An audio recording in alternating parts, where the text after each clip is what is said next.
नमस्कार दर्शक मित्रों, मैं हूं दिया खटवानी और स्वागत है आपका के न्यूज में। चलिए गौर करते हैं मुख्य समाचारों से पहले हेडलाइंस पर। ताउते तूफान के बाद मुंबई के समुद्र में भारत के 4 जहाज फंस गए हैं। इन जहाजों पर 710 लोग फंसे हैं और इसमें से अब तक 215 लोगों को रेस्क्यू किया गया है। मुंबई से 175 किलोमीटर दूर हीरा फील्ड्स में बार्ज P305 पर रेस्क्यू मिशन जारी है।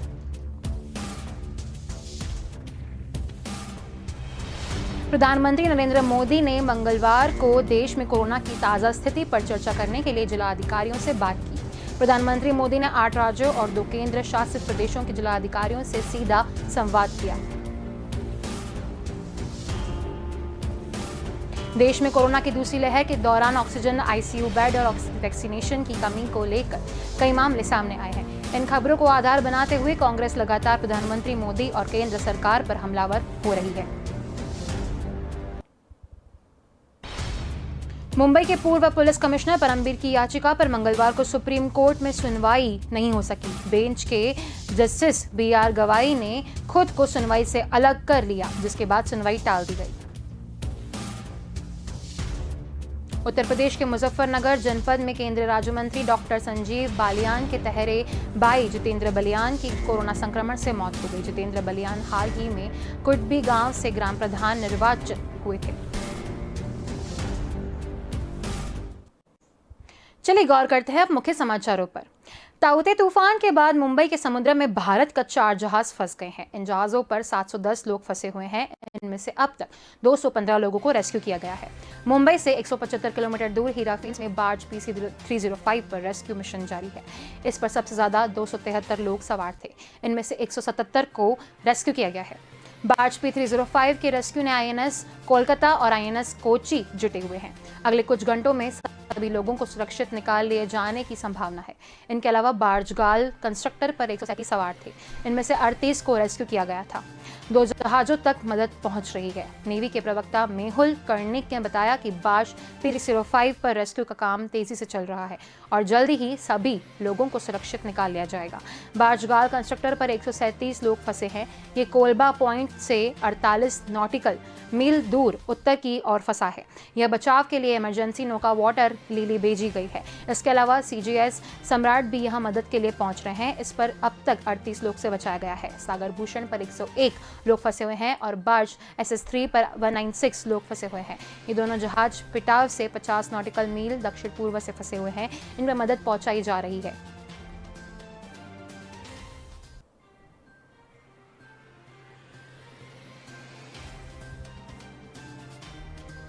प्रधानमंत्री नरेंद्र मोदी ने मंगलवार को देश में कोरोना की ताज़ा स्थिति पर चर्चा करने के लिए जिलाधिकारियों से बात की। प्रधानमंत्री मोदी ने 8 राज्यों और 2 केंद्र शासित प्रदेशों के जिलाधिकारियों से सीधा संवाद किया।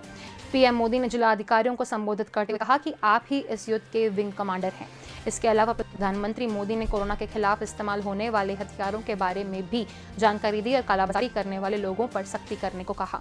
बता दें कि इस बैठक में 8 राज्य और 2 केंद्र शासित प्रदेश के मुख्यमंत्री और जिलाधिकारी शामिल थे।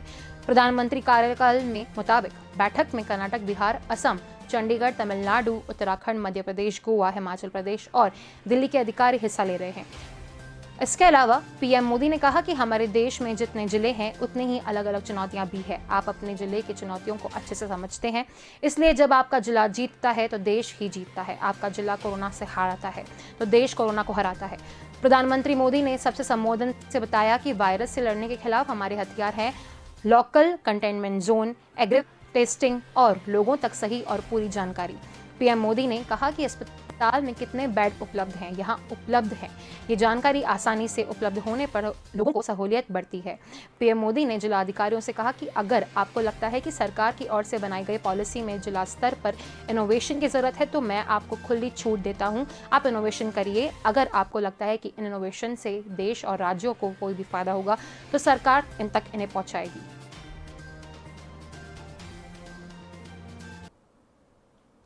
देश में कोरोना की दूसरी लहर के दौरान ऑक्सीजन, आईसीयू बेड और वैक्सीनेशन की कमी को लेकर कई मामले सामने आए। इन खबरों के आधार पर बनाते हुए कांग्रेस लगातार प्रधानमंत्री मोदी और केंद्र सरकार पर हमलावर हो रही है, लेकिन आज भारतीय जनता पार्टी ने इसका पलटवार किया। पार्टी ने कांग्रेस पर कोरोना महामारी के दौरान देशवासियों में भ्रम फैलाने और प्रधानमंत्री मोदी की छवि को धूमिल करने के लिए आरोप लगाया और कहा कि इस संकट काल में विपक्षी दल की गिद्धों की राजनीति उजागर हुई है। एक टूलकिट का हवाला देते हुए भाजपा प्रवक्ता संबंधित पात्रा ने आरोप लगाया कि कोरोना के समय जब पूरा देश महामारी से लड़ रहा है तो कांग्रेस ने अपने राजनीतिक स्वार्थ के लिए भारत को पूरे विश्व में अपमानित और बदनाम करने की कोशिश की है। बता दें कि टूलकिट एक प्रकार का दस्तावेज होता है जिसमें अपने अभियान को आगे बढ़ाने के लिए बिंदुवार मुद्दे होते हैं। अपने अभियान को धार देने के लिए इन मुद्दों पर विरोधियों को घेरने के लिए प्रचार प्रसार किया जाता है। हाल ही में किसान आंदोलन के दौरान भी एक टूलकिट सामने आया था जिसकी काफी चर्चा भी हुई थी। पात्रा ने दावा किया है कि कांग्रेस ने महामारी के समय ऐसे ही टूलकिट के जरिए सरकार के घेरने के लिए विभिन्न माध्यमों से देश के भ्रम स्थिति पैदा कर राजनीतिक लाभ लेने की कोशिश की। उन्होंने आरोप लगाया राहुल गांधी ने महामारी को प्रधानमंत्री मोदी की छवि धूमिल करने के लिए मौके के आरोप में इस्तेमाल किया। कांग्रेस कार्यकर्ताओं को कोरोना के नए स्ट्रेन को मोदी स्ट्रेन का नाम देने का निर्देश दिया गया है।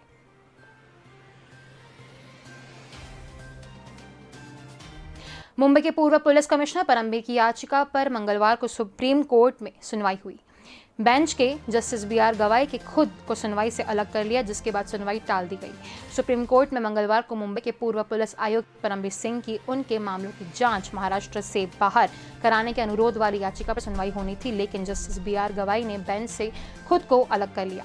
इसके चलते परमबीर सिंह की याचिका पर सुनवाई नहीं हो सकी। अब इस याचिका पर किसी और दिन दूसरी पीठ सुनवाई करेगी।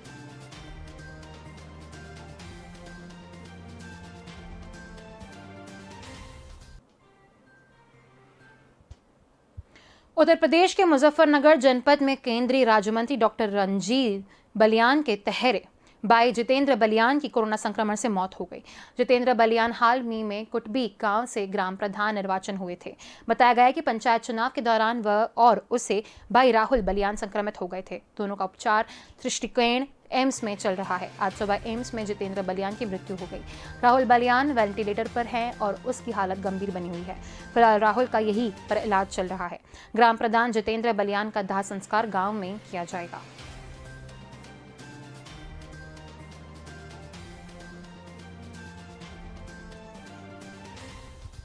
चलिए वक्त हो चला एक छोटे से ब्रेक का। जल्द मिलेंगे इस ब्रेक के बाद।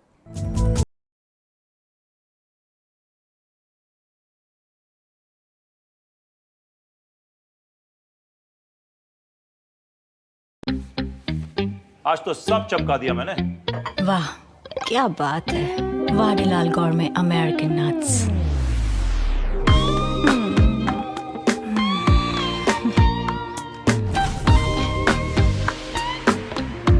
फ्लेवर्स इतने कि हर दिल बोले वाह Vadilal. Okay no my turn. What? Laundry अभी बाकी है। मोनू, ए Monu, Monu dear. Oh my dear, come here. Dear, here, here, dear, dear, here. इधर तो आओ। Dear, dear, here, dear, dear, here. Please. Oh my dear, come here. Dear, here, here, dear, dear, here. आओ ना. Dear, dear, here, dear, dear, here. Please. Oh my dear, come here. What you do? Real bite.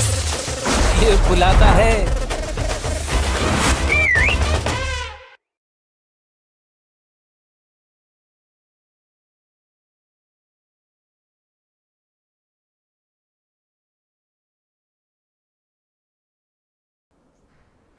Welcome back. चलिए गौर करते हैं आगे के समाचारों पर। कर्नाटक, केरल, महाराष्ट्र और गोवा को डराने के बाद अरब सागर में उठा चक्रवाती तूफान ताउते बीती रात पहुंचा गुजरात। इसके असर से राज्य के कई जिलों में भारी बारिश और तेज हवाएं चल रही है। कई जगहों पर पेड़ उखड़ गए और मकान गिर गए।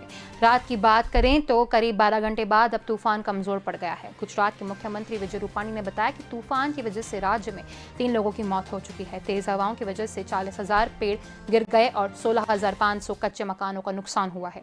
ताउते से 3 दिन में 5 राज्यों में 23 लोगों की मौत हो चुकी है। इनमें सबसे ज्यादा 11 मौतें महाराष्ट्र से हुई है। इनमें रायगढ़ जिले से 4, रत्नागिरी और ठाणे से 2-2, सिंधुदुर्ग और धुले जिले से 1-1 शामिल है। इसके अलावा एक व्यक्ति की मौत मुंबई की मीरा रोड इलाके में से हुई है। तूफान से महाराष्ट्र में 6,349 से ज्यादा गांव प्रभावित हुए हैं। इससे पहले सोमवार और रविवार को तूफान की वजह से कर्नाटक के अलग अलग जिलों में 5 लोगों की मौत हो चुकी है। वहीं गांव और तमिलनाडु में 2-2 लोग की जान चली गई है। इन राज्यों पर 710 लोग फंसे हुए हैं। इनमें से अब तक 215 लोगों को रेस्क्यू करा लिया गया है। P305 पर रेस्क्यू मिशन जारी है। इस पर सबसे ज्यादा 273 लोग सवार थे। इनमें से 173 को रेस्क्यू किया गया है। साथ बारिश शुरू हो गई है। इससे शहर के कई इलाकों में पेड़ गिर गए हैं। इसके अलावा शहर के गांधी चौक इलाके में सिटी राय साइड बस पर होर्डिंग गिर गया है। जानकारी नगर निगम तो मिली हुई होर्डिंग हटा दिया गया है। रात की ही बात करें तो इस घटना में किसी को हताहत होने की खबर नहीं आई है।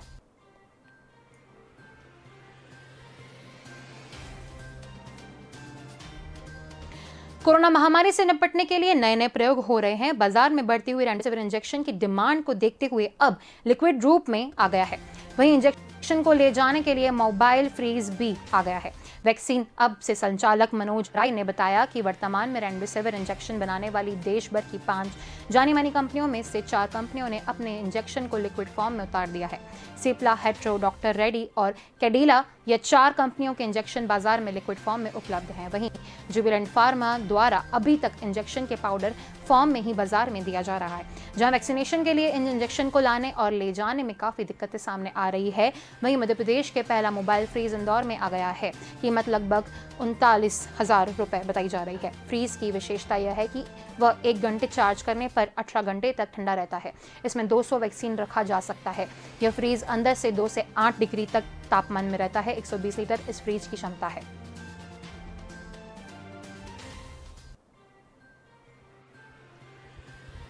सीएम नीतीश कुमार ने वर्चुअल मीटिंग के जरिए सामुदायिक किचन केंद्र का मंगलवार को जायजा लिया, लेकिन वैशाली जिले के हाजीपुर के एक सामुदायिक किचन में डीएम उदिता सिंह की मौजूदगी में अफसरों ने सीएम को ही धोखा दे दिया।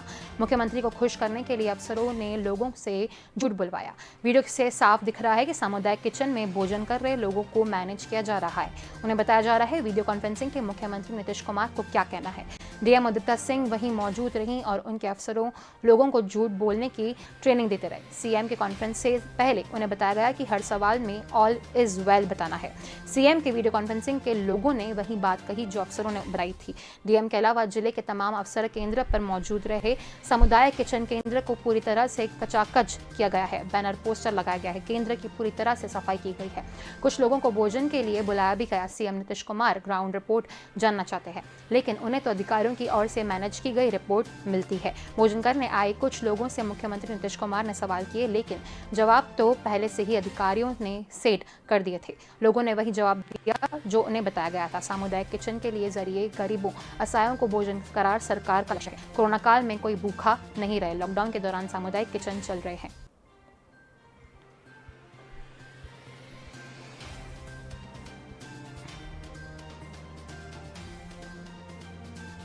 भीड़ के महंगाव थाना क्षेत्र पर नेशनल हाईवे पर पुलिस और बदमाशों की मुठभेड़ हो गई है। ग्वालियर पुलिस ने 2 बदमाशों को शॉर्ट एनकाउंटर करके दबोच लिया। दोनों बदमाशों के पैर में गोली लगी है। दोनों बदमाश डबरा से ठेकेदार की XUV 500 कार लूटने पर भाग रहे थे। हाईवे पर लोगों ने लाइव एनकाउंटर देखा। सोमवार की देर रात ग्वालियर इटावा हाईवे 719 पर वाहनों की आवाजाही बनी हुई है। इस दौरान वाहन चालकों ने अचानक देख रही पुलिस ने कुछ गाड़ियां सड़क पर तेज रफ्तार से सायरन बजाकर दौड़ रही थी। आगे एक XUV 500 की भी है। महंगाव थाना क्षेत्र के अंतर्गत बरहव गांव के नजदीक पुलिस और बदमाशों के बीच तबोड़ फायरिंग शुरू हो गई।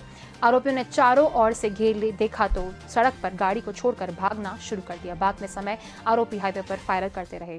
ग्वालियर के महाराजापुर सीपीएस व क्राइम ब्रांच पुलिस ने जवानों की बदमाशी का पीछा किया और फायरिंग करते देखा है। घायल होने के बाद उन्हें आरोग्य अस्पताल ग्वालियर में पुलिस के उपचार के लिए भर्ती कराया गया। इसी पूरी घटना में बदमाशों ने फिल्मी स्टाइल में कार लूट की वारदात ठेकेदार के साथ अंजाम दिया। बताया जाता है कि सोमवार की रात जब सरकारी ठेकेदार ब्रजेश तिवारी ग्वालियर पहुंचे तो पत्नी के साथ वापस अपने घर लौट रहे थे। तभी बीच सड़क पर बदमाशों ने ठेकेदार की गाड़ी से सामने अपनी गाड़ी लगाई। दोनों बदमाश फिल्मी स्टाइल से उतरते और एक बदमाश हाईवे फायर करता दिखा गया। इस वारदात के दौरान बदमाश द्वारा फायर किए जाने आने हमला के लिए जाने से ठेकेदार जख्मी हो गए।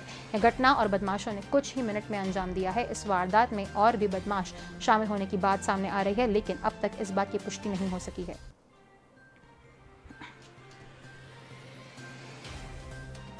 केरल में कोविड नियंत्रण को लेकर चर्चा में रही स्वास्थ्य मंत्री के शैलाज को नए कैबिनेट विस्तार में जगह नहीं मिली है।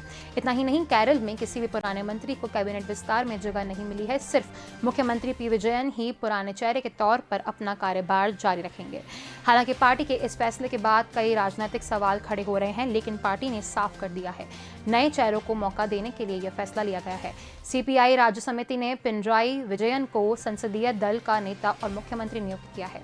सीपीआई के तैनात एएन शशमीर ने कहा है कि हमारी पार्टी का सामूहिक नियंत्रण जो सामूहिक नेतृत्व की ओर ले गया है, उन्हें आगे कहा किसी भी नेता को पार्टी से बाहर ना करें। वहीं पार्टी की राज्य समिति ने बयान जारी कर बताया कि स्वास्थ्य मंत्री के शैलाज समेत सभी मौजूदा मंत्रियों को हटा दिया गया है। पार्टी ने एमबी राजेशन को स्पीकर उम्मीदवार के तौर पर चुना है और के शैलाज को पार्टी सदस्य के तौर पर चुना गया है। इसके अलावा टीपी रामकृष्णन को संसदीय पार्टी सचिव के तौर पर चुना गया है। बता देंगे केरल में कोविड नियंत्रण को लेकर स्वास्थ्य मंत्री के शैलजा ने बेहतरीन प्रदर्शन किया था। आइए निपा वायरस से निपटने के लिए भी बेहतरीन काम किया था। के शैलजा ने कोरोना संक्रमण के दौरान टेस्टिंग, आइसोलेशन और कंटेनमेंट जोन बनाने पर खास जोर दिया था।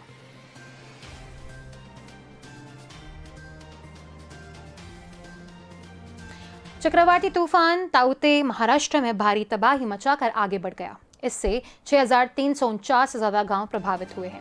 11 लोगों की मौत हो चुकी है। जान गंवाने वालों में से 4 रायगढ़ जिले से थे, रत्नागिरी से और ठाणे से 2-2, सिंधुदुर्ग और धुले से 1-1। एक व्यक्ति की मौत मुंबई के मीरा रोड पर भी हुई। प्रभावित इलाकों में नुकसान का अनुमान लगाया जा रहा है। सिर्फ सिंधुदुर्ग जिले में 577 करोड़ रुपए से अधिक का नुकसान हुआ है। मुंबई, ठाणे, पालघर, रायगढ़ और रत्नागिरी जिले में नुकसान की शुरुआती जानकारी आनी बाकी है। मुंबई में 479 स्थानों पर पेड़ गिरे हैं और 60 से अधिक जगहों पर ट्रैफिक प्रभावित हुआ है। सैकड़ों वाहनों की नुकसान पहुंचा है। तूफान के चलते लोकल, मोनोरेल और उड़ानों में भी प्रभावित हुए हैं। मौसम विभाग के मुताबिक ताउते की वजह से मुंबई में 14 किलोमीटर प्रति घंटे की रफ्तार से हवा चल रही है। महाराष्ट्र के ऊर्जा मंत्री नितिन राउत ने बताया कि तूफान से ठाणे, सिंधुदुर्ग, रत्नागिरी, रायगढ़, पुणे, पालघर और कोल्हापुर में कुल 188 इलेक्ट्रिक सब स्टेशन को नुकसान पहुंचा है। इनमें से 133 सब स्टेशनों को सोमवार रात 9 बजे ठीक करा लिया जाएगा।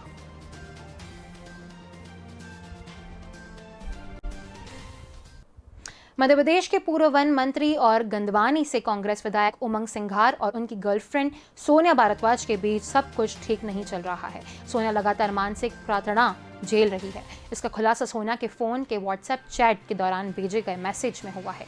सूत्रों की माने तो इसमें वह लिखती हैं कि शादी के नाम पर उसने अब तक रोका जा रहा है। वह इसके कारण काफी तनाव में है।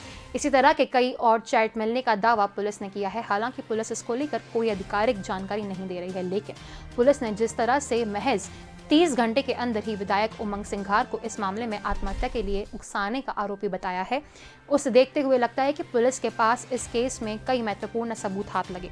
हालांकि पुलिस अभी उनकी गिरफ्त में नहीं है। एडिशनल एसपी राजेश सिंह भदौरिया ने बताया कि उमंग सिंघार पर सोनिया सुसाइड केस में आत्महत्या के लिए उकसाने का केस शाहपुरा पुलिस थाने में दर्ज किया गया है। उनके खिलाफ पुलिस को जांच में अब तक पर्याप्त सबूत मिले हैं, जिन्हें एक एक कर जमा किया जा रहा है। उनके खिलाफ मामला गैर जमानती धाराओं में है। पुलिस जांच कर रही है और एक एक कड़ी को आपस में जोड़कर सारे सबूत जुटा रही है। जहां तक विधायक उमंग सिंघार के इस मामले में अपने को बेगुनाह बताने की बात है, तो वह कोर्ट में अपने पक्ष रख सकते हैं। पुलिस नियमानुसार ही सारी कार्रवाई कर रही है। अब तक जो भी बयान और सबूत मिले हैं वह सभी उमंग सिंघार के खिलाफ है।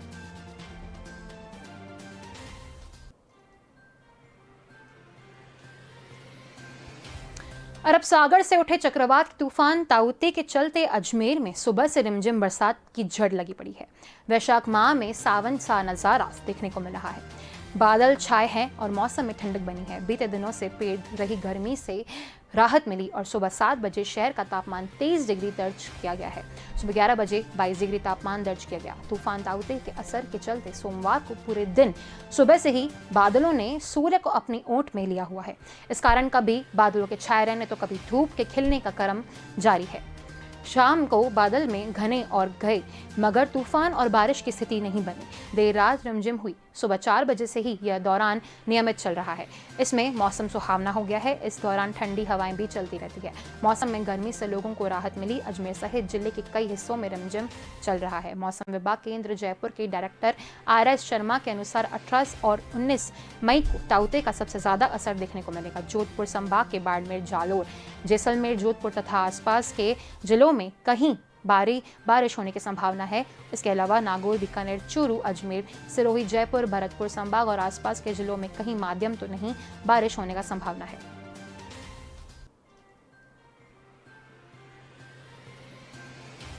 अभी के समाचारों में बस इतना ही। अधिक जानकारी के लिए देखते रहिए के न्यूज़। धन्यवाद।